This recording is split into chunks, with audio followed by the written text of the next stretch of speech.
बिस्मिल्लाहिर्रहमानिर्रहीम। अस्सलाम वालेकुम।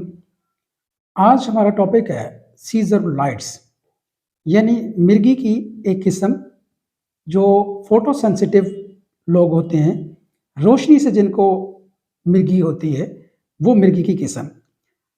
मिर्गी की बहुत सी अक़साम हैं, जैसे कि grand mall, patchy mall, tonic clonic, photo sensitive. आज हम उनमें से एक जो है उसको बमुश्किल कवर अप कर पाएंगे, फोटो सेंसिटिव। लेकिन इंशाअल्लाह इसका ऐसा ट्रीटमेंट और इसके बारे में इंतहाई मुफीद इंफॉर्मेशन जो हर घर के लिए, हर एक के लिए ज़रूरी है, वो मैं देना चाह रहा हूँ। नाज़रीन, जो मिर्गी है, ये आसाबी जो दिमागी खलल है, उसकी एक किस्म है जिसमें बार बार जो है वो दौरे पड़ते हैं। तो ऐसे लोग होते हैं जिनको रोशनी की तेज चमक, उसकी जो फ्लैशेज हैं, उनकी वजह से दौरा पड़ता है। उनको हम फोटो सेंसिटिव जो एपिलेप्सी जो है उसको कहते हैं, या टॉनिक क्लोनिक भी कहते हैं।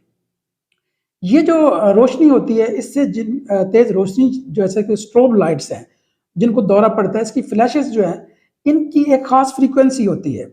Generally flashing lights between frequencies of 5 to 30 flashes per second hertz are most likely to trigger seizure। तो ये जो फ्लैशेस हैं 5 to 30 फ्लैशेस पर सेकंड, ये इस फ्रीक्वेंसी की जो है रोशनी ज़्यादा दौरों का बायस बनती है। तो जो रॉबर्ट फिशर है, वो इसकी डेफिनेशन जो है वो ये करता है, epilepsy is a disease characterized by recurrent seizure. इसी तरीके से डेविड जो है बर्क होल्डर, वो कहता है the symptoms someone experiences during a seizure depend on the area of the brain involved in the seizure. If motor areas are involved, then a limb may move or jerk. If visual area are involved, then a person may see shapes or colors in a part of their field of vision. The typical generalized tonic-clonic seizure spreads to involve the majority of the brain.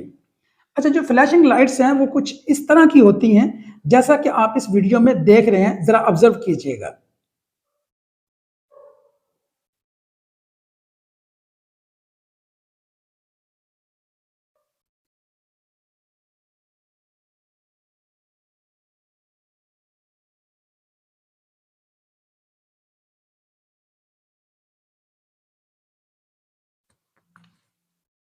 ये flashes बड़ी तेज़ होती हैं, लेकिन हो सकता है आपको ये थोड़ा-सा इनकी फ्रीक्वेंसी कम नज़र आ रही हो, यूट्यूब जो है उसके में से कम कर दी जाती है, कि कई लोग इसको देखने वाले सेंसिटिव भी होते हैं। तो ये इस टाइप की होती हैं, बहुत सारी और इनकी टाइप्स हैं और कलर्स हैं, जो इसमें वीडियो में इतनी थोड़ी जगह पे जो है वो नहीं दिखाए जा सकते।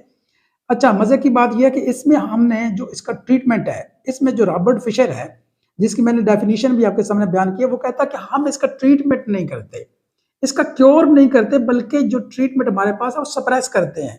तो एलोपैथिक सिस्टम में ब्रेन का या तो ऑपरेट करते हैं, या फिर जो है ना एक लंबे अरसे तक जो है वो उनको गोली जो है वो खिलाए रखते हैं।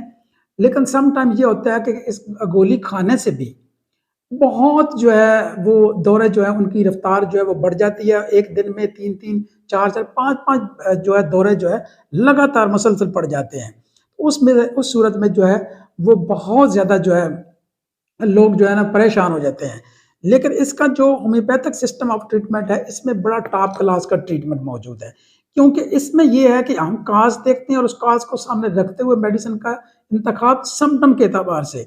यानी ऐसे लोग होते हैं, हमारे पास पेशेंट आते हैं, वो कहते हैं कि जब चांद शुरू में होता है, तो चांद जो शुरू में या आखिर पर होता है, तो फिर दौरे ज़्यादा पड़ते हैं।